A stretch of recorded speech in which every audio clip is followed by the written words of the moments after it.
دوستو آپ history of Kashmir دیکھ رہے ہیں جس کی یہ 30ویں قسط ہے۔ دوستو ریاست کشمیر کے پاکستان کی طرف آنے والے دو حصے سیاسی طور پر الگ رہے ہیں۔ یہ آزاد کشمیر اور گلگت بلتستان ہیں۔ ان حصوں کے درمیان ڈائریکٹ ٹرانسپورٹ نہیں، سوشل کلچر یا معاشی تعلقات نہیں۔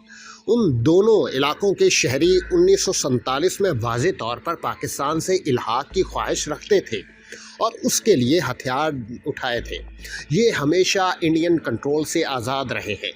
پاکستان نے انہیں سیاسی طور پر الگ رکھا ہے۔ اس کی عملی وجوہات جغرافیے اور انتظامی ہیں۔ گلگت بلتستان تک رسائی خیبر پختونخوا کے راستے ہے، نہ کہ آزاد کشمیر کے ذریعے۔ آزاد کشمیر تحریک اور گلگت کی پرو پاکستان فورس بھی الگ تھی۔ اگرچہ دونوں علاقے پاکستان کے ساتھ ملنا چاہتے تھے، لیکن اس کا یہ مطلب نہیں کہ یہ ایک دوسرے کے ساتھ ملنا چاہتے تھے۔ پاکستان حکومت نے ان دونوں علاقوں کی علیحدگی کے لیے اپریل 1949 میں کراچی معاہدہ کیا تھا۔ آزاد کشمیر اس کے بعد وزارت امور کشمیر کے زیر تحت آ گیا، جبکہ شمالی علاقہ جات کے لیے ایک پاکستانی آفیشل کا تقرر کیا گیا۔ آزاد کشمیر حکومت کا دعویٰ تھا کہ یہ حکومت تمام جموں و کشمیر کی قانونی حکومت ہے، اگرچہ اس دعوے کو آزاد کشمیر حکومت سمیت کبھی کسی نے سنجیدگی سے نہیں لیا۔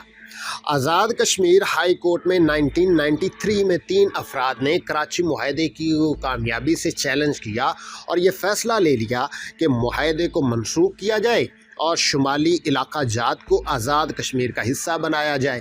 تاہم آزاد کشمیر سپریم کورٹ نے 1994 میں اس پر کی جانے والی اپیل پر اس فیصلے کو تکنیکی بنیاد پر کالعدم قرار دے دیا۔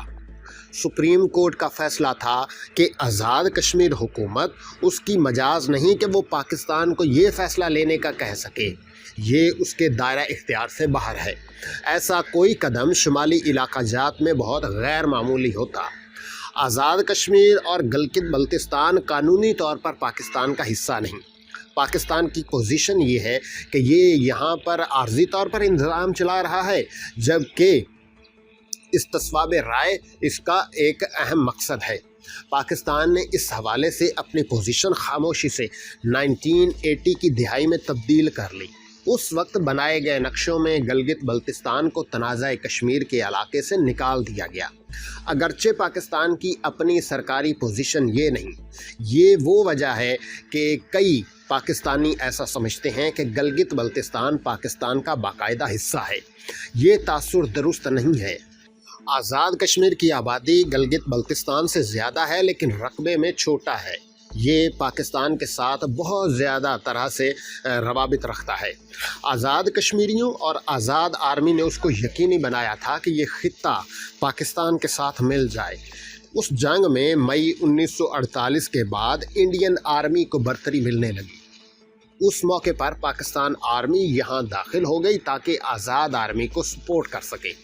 1949 میں جنگ بندی کے بعد آزاد کشمیریوں کو بڑی حد تک خود مختاری حاصل ہو گئی۔ جنگ بندی کے بعد استصواب رائے کی توقع تھی۔ آزاد آرمی تحلیل کر دی گئی۔ آزاد کشمیر سیاستدانوں نے اپنے معاملات آزاد کشمیریوں کے لیے اور پاکستان کے سپرد کر دیے۔ آزاد کشمیریوں کے لیے یہ دھچکا تھا کہ پاکستان نے آزاد کشمیر کی حیثیت ڈی جور طور پر قبول نہیں کی، بلکہ اس کا وجود ڈی فیکٹو ہے اور اس کو بھی قبول کیا ہے، یعنی تسلیم کرنے کی وجہ سے قانونی نہیں تھی، بلکہ زمینی صورتحال کی وجہ تھی۔ یہ وہ وجہ ہے کہ آزاد کشمیر کا آئین ابھی تک عبوری ہے، جب تک کہ کشمیر کا مسئلہ تسلی بخش طریقے سے حل نہ ہو جائے۔ اس صورتحال پر کئی بار آزاد کشمیری سیاستدان اعتراض کرتے رہے ہیں۔ پاکستان کی طرف سے ایسا کرنے کی وجہ یہ تھی کہ پاکستان پوری ریاست حاصل کرنا چاہتا تھا۔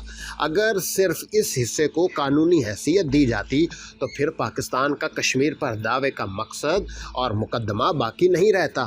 دوسری طرف انڈیا آزاد کشمیر کو غیر قانونی اور غیر متعلقہ قرار دیتا ہے، جو پاکستان کے تخیل کی پیداوار ہے۔